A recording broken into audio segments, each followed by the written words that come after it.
ওয়াকফ সংশোধনী বিলৰ বিৰুদ্ধে কৃষ্ণাইত আমচুৰ প্ৰতিবাদ। লোকসভাত গৃহীত ওয়াকফ সংশোধনী বিলৰ বিৰুদ্ধে জাঙুৰ খাই উঠিছে ৰাজ্যখনৰ বিভিন্ন দল সংগঠন। এই বিলৰ বিৰোধিতা কৰিছে সদৌ অসম সংখ্যালঘু ছাত্ৰ ইউনিয়ন চমুকৈ আমচুৱেও। আজি আমচুৰ গোৱালপাৰা জিলা সমিতিয়ে এই বিলৰ বিৰুদ্ধে প্ৰতিবাদ সাব্যস্ত কৰে। জিলাখনৰ কৃষ্ণাইত জিলা আমচুৱে ওয়াকফ সংশোধনী বিলৰ প্ৰতিলিপি দাহ কৰি সাব্যস্ত কৰে এই প্ৰতিবাদ। প্ৰতিবাদকাৰীসকলে বিভিন্ন শ্লোগান দি কৃষ্ণাৰ আকাশ বঁটা কঁপাই তোলে। আজি দিনৰ 11 বজাত ৰূপায়ণ কৰা এই প্ৰতিবাদী কাৰ্যসূচীত সদৌ অসম সংখ্যালঘু ছাত্ৰ ইউনিয়ন চমুকৈ আমচুৰ কেন্দ্ৰীয় সমিতিৰ সহকাৰী সাধাৰণ সম্পাদক আনিমুল হক চৌধুৰী, গোৱালপাৰা জিলা আমচুৰ সভাপতি ইমৰান হুছেইন আৰু সাধাৰণ সম্পাদক সাদ্দাম হুছেইন আৰু শাহিনুৰ ইছলামৰ লগতে বহু সদস্যই অংশগ্ৰহণ কৰে। এই সন্দৰ্ভত আমাৰ এক প্ৰতিবেদন।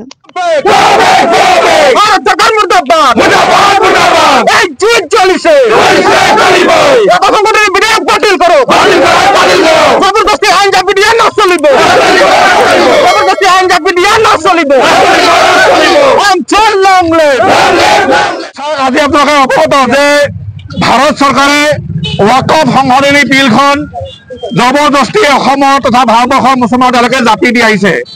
আজি সমগ্ৰ ভাৰতবৰ্ষত এইখন বিলৰ বিৰোধিতা কৰিছে। অসমৰ ৰাইজে, ভাৰতৰ ৰাইজে অসমৰ ভাৰতৰ মুছলমানসকলে বিৰোধিতা কৰিছে। কিন্তু মুছলমানসকলক নিষেধ কৰাৰ কাৰণে যি ঘৰতে লিপ্ত হৈছে বিজেপিয়ে, তাক আমি সদৌ অসম সংখ্যালঘু ছাত্ৰ চমুকৈ আমচুৱে তীব্ৰ ভাষাৰে গৰিহণা দিছো। কাৰণ এইখন বিলে মুছলমানসকলৰ সম্পত্তি তেওঁলোকে জোৰ জুলুমকৈ তেওঁলোকে বাজেয়াপ্ত কৰিব বিচাৰিছে, য'ত আমাৰ সকলো মুছলমানৰ কোনো ধৰণৰ অধিকাৰ নাথাকিব। গতিকে এইখন বিল সঁচাকৈ বেআইনী। আমি আমচুৱে কেতিয়াও মানি নলওঁ। আমি আজিও বিৰোধিতা কৰিছোঁ। আজি আমি এইখন সংশোধনী বিল আমি ৰাজপথত জ্বলাই আজি আমি নামানো বুলি প্ৰতিক্ৰিয়া দাখ কৰিছোঁ। বিলখনৰ পৰৱৰ্তী সময়ত এই বিলখন জোৰ জবৰদস্তি দাবি দিব বিচাৰে, আমি কিন্তু ইয়াৰ তীব্ৰ বিৰোধিতা আমি আমচুৱে সকলো সময়তে কৰি যাম। অসমৰ ভাৰতবৰ্ষৰ ৰাইজক আমি আহ্বান জনাইছোঁ যে সকলো ৰাইজ আমি হিন্দু মুছলমান সকলে মিলি মুছলমানসকলক নিষেধ কৰা যি বিল, এই বিলৰ বিৰুদ্ধে সকলো থিয় হয়। আৰু আজি যদি এইখন বিল আহিছে দিনত দিনত বেলেগ বেলেগ আইন এইখন চৰকাৰ আনিছে, কাৰণ চৰকাৰখনে গম পায় যে তেওঁলোকে উন্নয়নৰ কোনো কাম তেওঁলোকে কৰিব পৰা নাই। আজি মূল্য বৃদ্ধিয়ে মানুহক কঙা কৰি পেলাইছে। আজি বিভিন্ন ধৰণৰ GST দাবী দি আজি বস্তুটো মূল্য বৃদ্ধি কৰিছে। কোনো উন্নয়নৰ কাম নাই, কিন্তু দেশৰ কাৰণে কেৱল হিন্দুসকল হিন্দু মুছলিম কৰি থাকে। গতিকে হিন্দু মুছলিম কৰিলে আমাৰ ভাৰতখন উন্নতি নহ'ব। গতিকে আমি অসম চৰকাৰক দাবী জনাইছোঁ, ভাৰতবৰ্ষক দাবী জনাইছোঁ যে এই তেওঁলোকে সাম্প্ৰদায়িক ৰাজনীতি বাদ দি উন্নয়নৰ ৰাজনীতি কৰক। কেৱল মুছলমানসকল হাৰাশাস্তি কৰিলে কোনোদিনো অসমৰ ৰাইজ বা ভাৰতৰ ৰাইজে শান্ত নাথাকে। গতিকে আমি বিজেপিক সকীয়াই দিছোঁ যে এই ধৰণৰ ৰাজনীতি বাদ দি, সাম্প্ৰদায়িক ৰাজনীতি বাদ দি তেওঁলোকে উন্নয়নৰ ৰাজনীতি কৰিব। আমি তেওঁলোকক অনুৰোধ জনাইছোঁ। আৰু এইখন যি বিল, এই বিলখন আমি ইয়াৰ পৰা আমি নৰেন্দ্ৰ মোদী ডাঙৰীয়াক সকীয়াই দিছোঁ যে অতি শীঘ্ৰে এইখন বিল বাতিল কৰিব লাগিব। অন্যথা কিন্তু ভাৰতবৰ্ষৰ সকলো মুছলমান আমি একগোট হৈ ইয়াৰ বিৰোধিতা কৰিম। তেতিয়া কিন্তু যিকোনো পৰিস্থিতি হ'লে ইয়াৰ বাবে দায়ী ভাৰত চৰকাৰ বা অসম চৰকাৰ হ'ব। হয়, এই যিখন ওয়াকফ সংশোধনী আইন ইতিমধ্যে কেন্দ্ৰীয় চৰকাৰে গৃহীত কৰিবলৈ লৈছে, এইখনৰ আমি আমচু গোৱালপাৰা জিলা সমিতিৰ লগতে সদৌ অসম সংখ্যালঘু ছাত্ৰ ইউনিয়ন আমচুৱে তীব্ৰ বিৰোধিতা কৰিছোঁ। আমি ইয়াক আইনগতভাৱেও বিৰোধিতা কৰিম আৰু ৰাজপথতো বিৰোধিতা কৰি যাম। ইয়াৰ মূল কাৰণটো হৈছে ওয়াকফ সংশোধনী, ওয়াকফ বোৰ্ড যিখন গঠন কৰা হৈছিল, এইখন আমাৰ পূৰ্বপুৰুষসকলে মানে আল্লাহৰ ৰাস্তাত দান কৰা কিছু যে সম্পত্তি, এই সম্পত্তিসমূহ তেওঁলোকে নিজৰ আওতাত আনিবৰ কাৰণে চৰকাৰৰ নিজৰ আওতাত আনি বিক্ৰী কৰি খোৱাৰ ষড়যন্ত্ৰৰে তেওঁলোকে আইনখন আনিছে। আৰু এই আইনখনৰ আমি সম্পূৰ্ণৰূপে বিৰোধিতা কৰিছোঁ। অনাগত দিনতো আমি বিৰোধিতা কৰি যাম।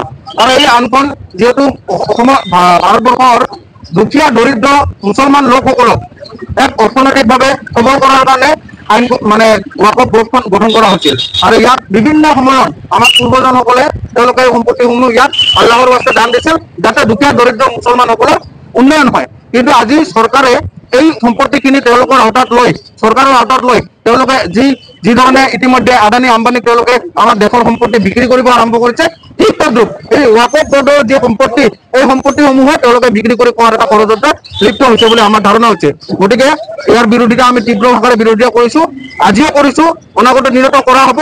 আৰু ইয়াক আমি আজি ৰাজপথত কৰিছোঁ, আমি আইনগতভাৱে ইয়াৰ লগত যুঁজ দিম আৰু অনাগত দিনত এইখন বিল আমি বাতিল কৰি এৰিম। আৰু এইখন বিল বাতিল নোহোৱালৈকে আমাৰ আন্দোলন অব্যাহত থাকিব।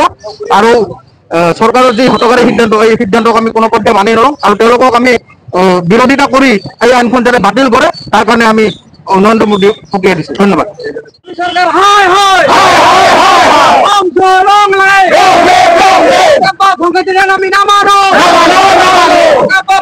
বাতিল কৰিবই লাগিব।